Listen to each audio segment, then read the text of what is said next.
boa tarde. Sejam bem-vindos.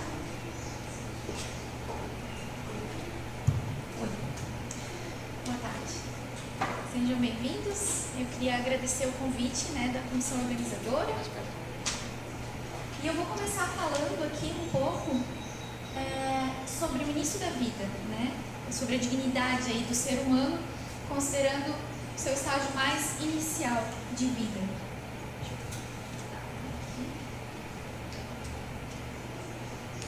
Eu acredito que essa parte de início da vida seja algo um pouco conhecido, na maioria das pessoas, em maior ou menor grau, O que a gente pode falar sobre o início da vida, A gente sabe que, a partir do momento que a gente tem a união do óvulo com o espermatozoide, a gente tem, nesse momento, o fenômeno, o processo de fertilização. E aqui a gente tem, então, a união do material genético, do óvulo e do espermatozoide. Então, esse processo, ele dá origem a um novo ser, a um novo organismo vivo, um novo ser humano. E a partir disso aqui, esse organismo unicelular, ele vai passando por sucessivas divisões, celulares, e isso vai acontecendo enquanto esse organismo vai atravessando a trompa de Falópio, aqui, no sistema reprodutor feminino.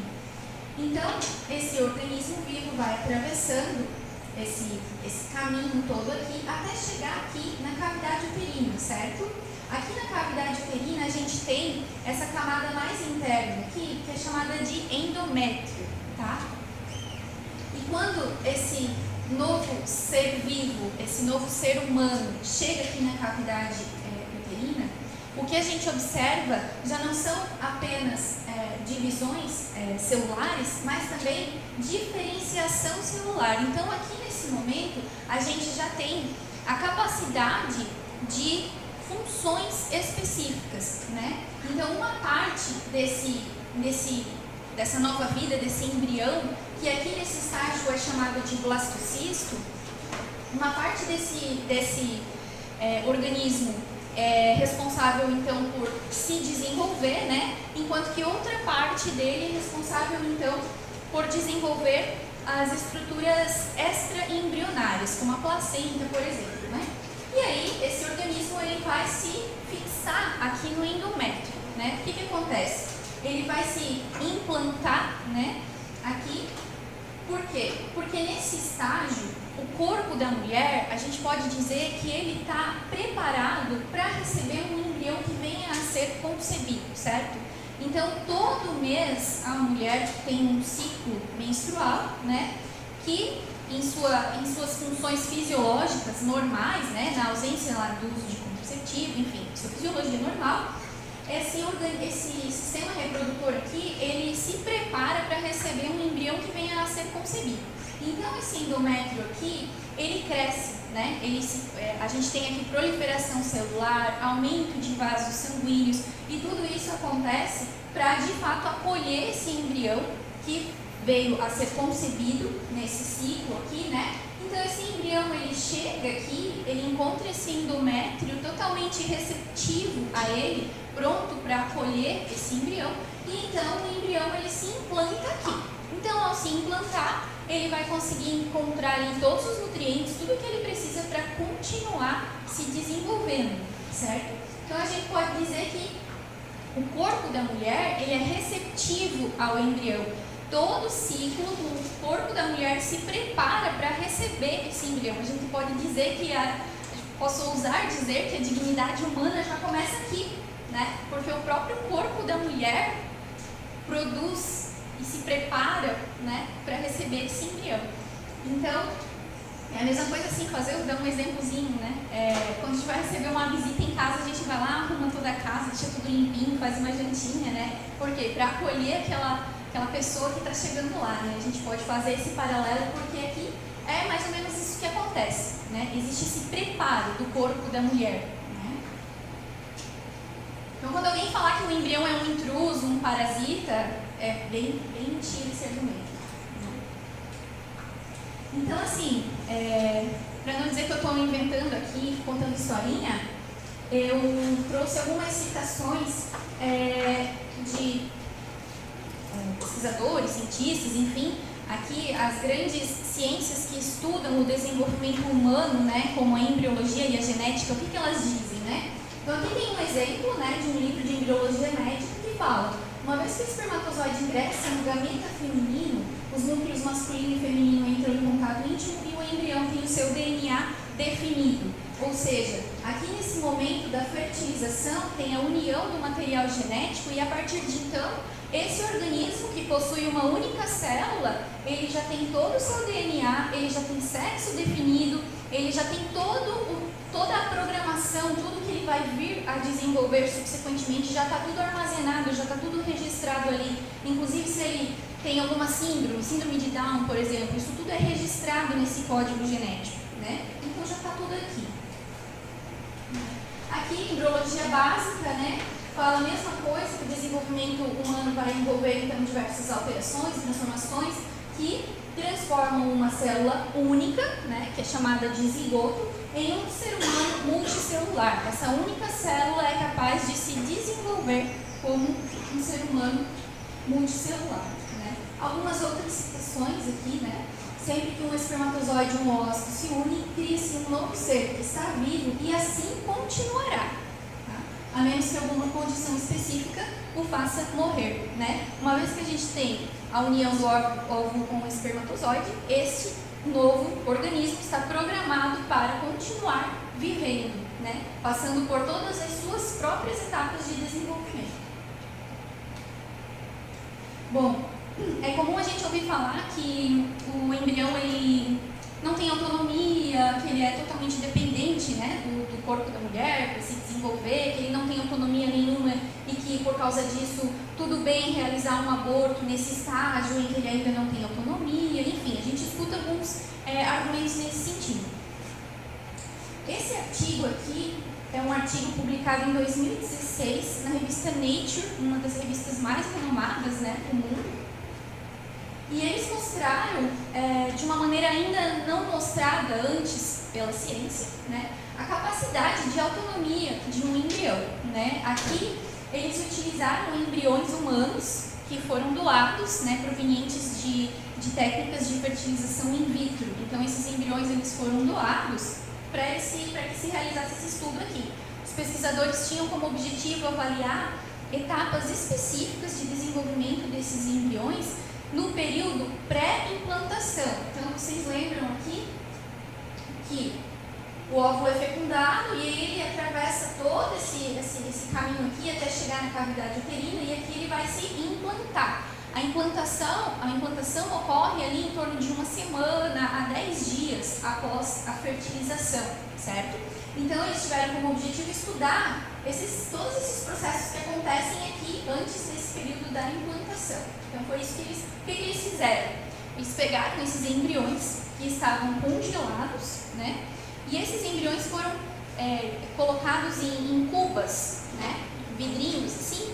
E dentro desses vidrinhos tinha ali nutrientes, oxigênio, toda uma condição muito bem estudada que favorecesse o desenvolvimento desses embriões, certo?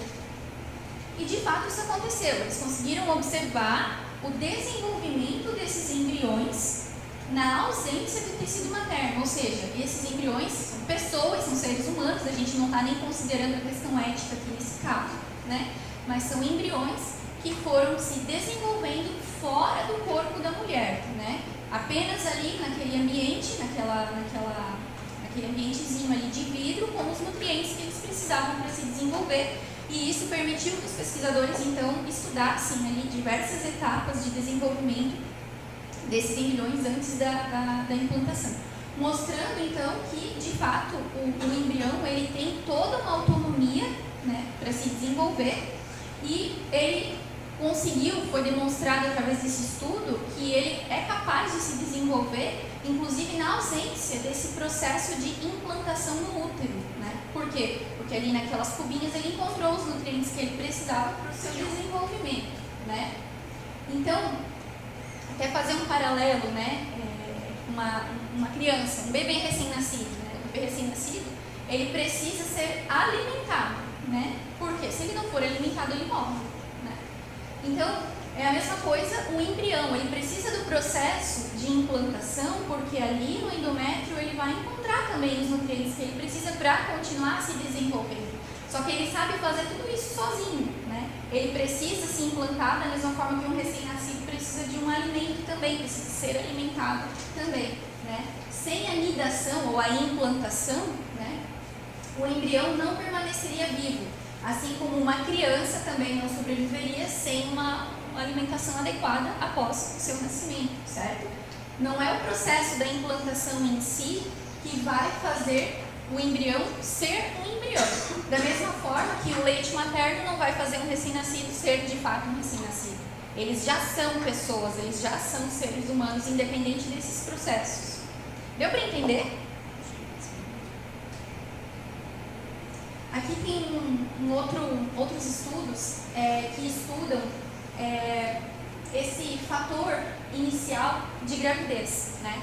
Eles demonstraram nesses estudos que o embrião, assim que é concebido, já induz a liberação deste fator, né, poucas horas após a fertilização, e isso interfere com o sistema imunológico da mãe, né? Ou seja, o sistema imunológico entende que ele não pode fazer um processo de rejeição contra aquele feto, né? Porque o que acontece? Nosso sistema imunológico ele é preparado para expulsar micro-organismos, bactérias, né? Ou seja, fazer todo um mecanismo de defesa contra doenças, né? E nesse caso da gravidez, quando existe então a formação de um embrião, a gente tem esse mecanismo que freia o sistema imunológico para que não aconteça uma rejeição ao embrião. Então, quando falam por aí que o embrião é um parasita, o feto é um parasita que só suga lá os nutrientes da mãe, isso também é mentira, né? A ciência mostra que isso é mentira, porque existe todo um mecanismo, toda uma comunicação entre embrião e mãe, né, para estabelecer as condições adequadas para que ele continue se desenvolvendo ali. Tá? Uma outra questão interessante para a gente falar é a questão da sensibilidade à dor, né?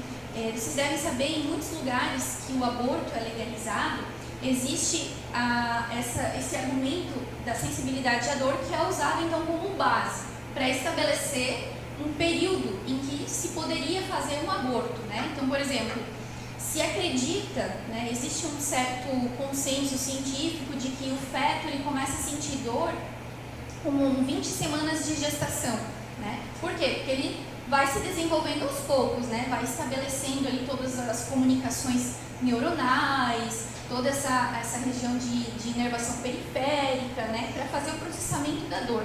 Isso acontece sucessivamente, né? Se acredita hoje que em 20 semanas o feto começa a sentir dor.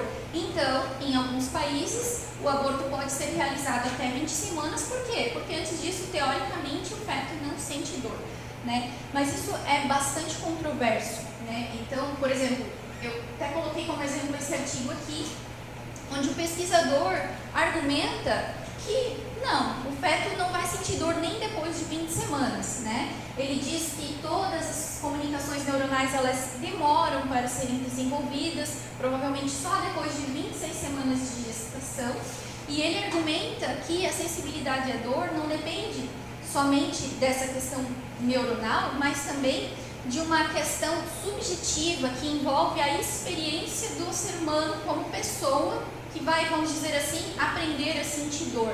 Então, ele vai juntando essas informações para dizer que muito provavelmente o feto não sente dor. E aí, o que ele faz com essa informação? Ele argumenta que não seria necessário informar mulheres que gostariam de fazer um aborto sobre a possibilidade do feto sentir dor ou não, porque isso poderia causar alguns problemas, né, como um estresse desnecessário para as mulheres, né, se porventura elas fiquem sabendo que o feto pode sentir dor. Então, ele argumenta isso aqui nesse artigo, né, e esse artigo dele gerou inclusive uma nota do editor da revista científica falando que sim, o feto sente dor, né, que não é bem assim, né. E a gente não tem o objetivo de ficar aprofundando nessa questão da sensibilidade à dor aqui. Eu trouxe isso aqui aqui como um exemplo para a gente pensar em algumas coisas, em termos de dignidade humana mesmo, né? Vamos supor que a gente vai então estabelecer um critério para então definir se essa pessoa é pessoa ou não é, se merece viver ou merece morrer, se pode abortar, se não pode abortar. Então, por exemplo, assim, aqui a gente tem uma premissa: se não sente dor, então pode abortar. O que a gente tem aí a mais de informações aí na ciência que a gente poderia levar em consideração? Um artigo muito recente, publicado em 2017, mostrou, eles estudaram também embriões humanos, né, o desenvolvimento desses embriões, e eles observaram inervações periféricas já muito semelhantes a um padrão adulto, já com entre 5 e 7 semanas de desenvolvimento, né, muito cedo. Um outro estudo viu que o feto, ele já, aqui no caso o embrião, né, com 6 semanas, ele já responde a estímulos dolorosos com comportamento de esquiva. Então, por exemplo, eu boto a minha mão aqui, eu senti que está queimando, eu tiro, né? Essa esquiva. Então, ele observou esse comportamento em embriões com 6 semanas, né? Um outro estudo viu que com 8 semanas de vida já existem circuitos neuronais primários, né? Que são responsáveis por processar a dor, a informação da dor, né? Você sente um estímulo aqui e como isso chega, né, no cérebro, esse processamento da dor, né? E ainda outros estudos mostram que, por exemplo, quando você submete, você apresenta um estímulo doloroso, né, alguma coisa que cause dor a um feto ou a um embrião, existe uma liberação de hormônios do estresse por parte do feto. Então, por exemplo, quando a gente está passando por uma situação de estresse ou nervosismo, a gente tem aí uma liberação de cortisol, de adrenalina no nosso corpo, né? Mais ou menos nesse sentido, seguindo esse padrão, esses estudos observaram essa mesma ocorrência, né, nesses fetos, né, mostrando que, de alguma forma, esses fetos, o feto ele responde, o embrião ele responde a esses estímulos, né? Então, o que a gente vê hoje foi que se enquadrou ali uma informação como se ela nunca mais mudasse, de que o feto sente dor com 20 semanas, né? Mas a gente também muitas vezes não leva em conta que a própria ciência está descobrindo coisas novas todos os dias, que a embriologia, que é a ciência que estuda o desenvolvimento humano, é uma ciência muito complexa, né? Que seria muita pretensão da nossa parte acreditar que, de repente, agora a gente já sabe tudo sobre o desenvolvimento embrionário, né? Então, existem diversos artigos que vão colocando essas dúvidas, né? Será que realmente o feto não vai sentir dor um pouco antes de 20 semanas? E esses abortos que acontecem com 20 semanas, será que de fato o feto não sente nada? Nesse sentido, né?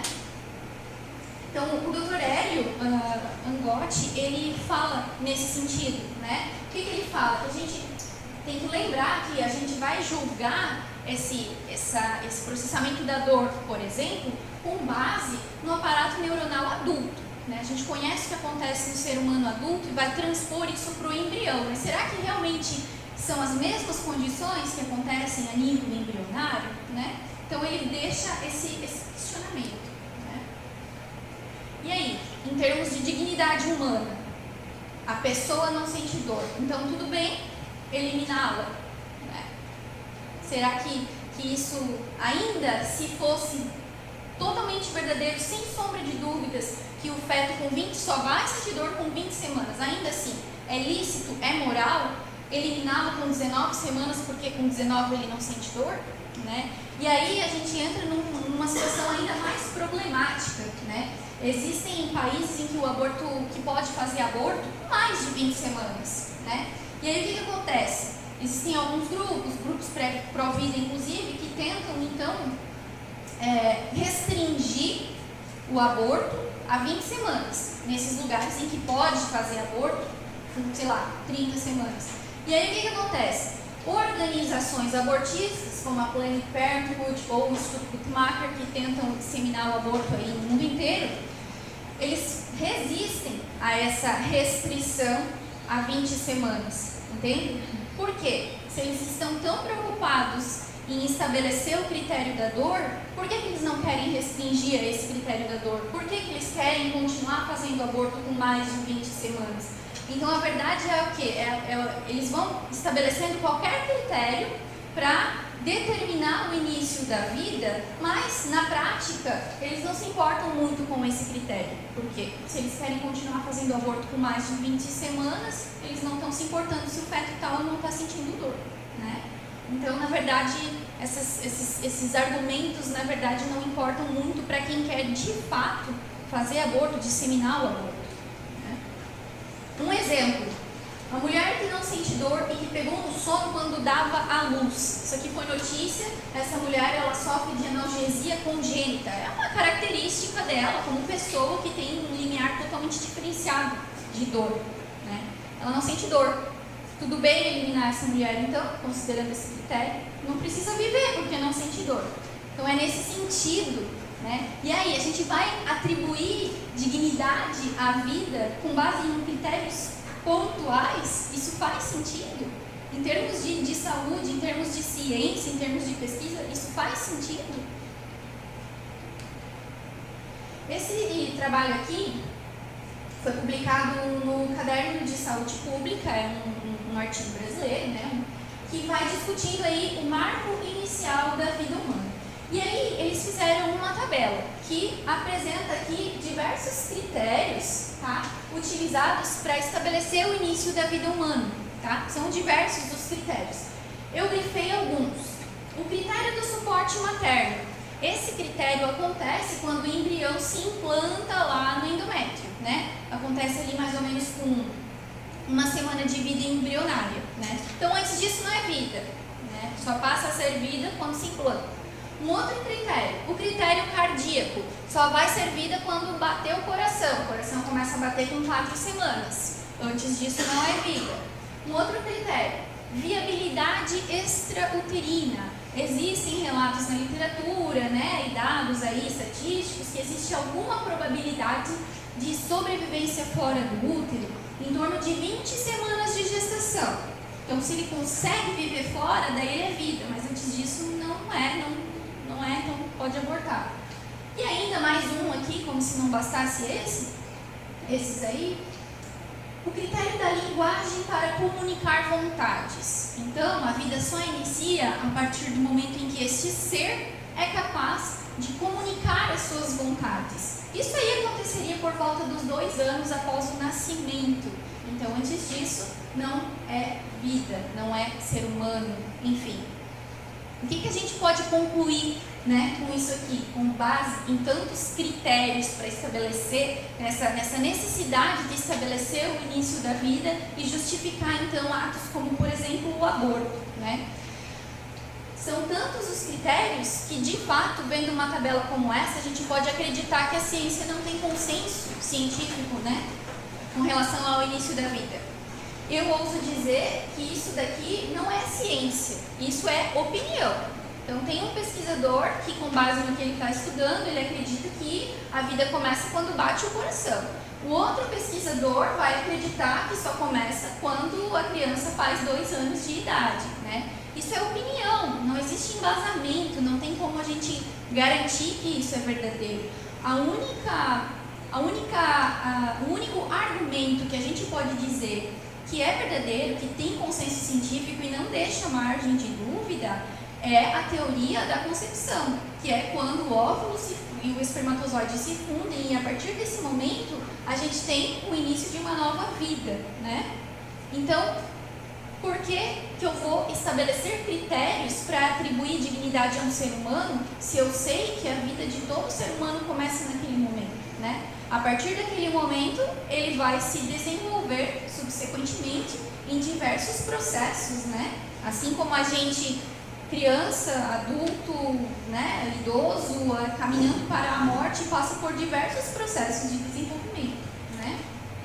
É o que diz basicamente, de uma maneira resumida, um trecho desse livro aqui, Manual de Bioética. O autor ele fala que o que acontece no desenvolvimento humano é um processo dinâmico, unitário, que unifica todas as partes, que vão pouco a pouco comparecendo. É o sujeito humano em desenvolvimento, que pela lei ortogenética exige uma gradual diferenciação e, portanto, também a gradual formação das estruturas cerebrais, certo? Então, esse desenvolvimento ele é gradual e é, na verdade, um enriquecimento de expressão das potencialidades já inscritas no zigoto. O que significa isso? Aquela primeira célula inicial, aquele organismo unicelular, já possui em si tudo o que ele é como pessoa. Ele só vai se desenvolver sucessivamente, certo? Mas ele já tem tudo registrado no seu código genético. Bom, em termos até um pouco filosóficos, né, a filosofia teísta, a filosofia tomista, ela fala algo nessa linha, né? O que ele fala aqui? Nada se acrescenta ao ser enquanto essência, para que este seja determinado enquanto ser. Por isso, é o ser quem determina e ordena as demais coisas, né, ao seu redor e do seu próprio desenvolvimento. E por isso, ele não pode ser determinado ou ordenado por elas, certo? E essa corrente filosófica aqui, ela concorda com o que a ciência diz e que de fato é o que a gente tem de consenso científico, né? Que é o que foi dito pelo geneticista Jerome Louis Jung. Ele, na verdade, foi quem descobriu a trissomia 21, que é a síndrome de Down, né? O que ele diz? Nenhuma informação genética subsequente vai ser passada para o embrião ou para o feto para que ele se torne um ser humano. E isso não é uma opinião. Isso é embasado experimentalmente, né, nas evidências. Então, a gente vê aqui uma concordância, inclusive, dessas duas correntes aqui, né? Que, na verdade, deixa muito claro que a vida começa na concepção. E todos os demais marcos que você vai, ou critérios que você vai estabelecendo, são, na verdade, processos subsequentes de desenvolvimento dessa vida que foi gerada no momento da concepção, né? Só para resumir aqui, a gente tem aí um material biológico, não sei o que é, você vai levar lá para um analista, né, ver o que é, será que isso é proveniente de uma pessoa, de um ser humano? Esse analista ele vai lá, vai fazer análises bioquímicas, análises anatômicas, né, e ele vai dizer, não, isso aqui é de uma pessoa, de um ser humano, ele consegue identificar aí diversas características, né, avaliando aquela amostra. Então, se a gente sabe que o ser humano é humano, ele é ser humano, ele é vida desde o momento da concepção, qualquer outro argumento ou qualquer outro questionamento, ele não tem base científica, ele tem base ética, ele tem base ideológica, mas não é científica, tá? Porque assumir um critério de humanidade para uma pessoa significa o quê?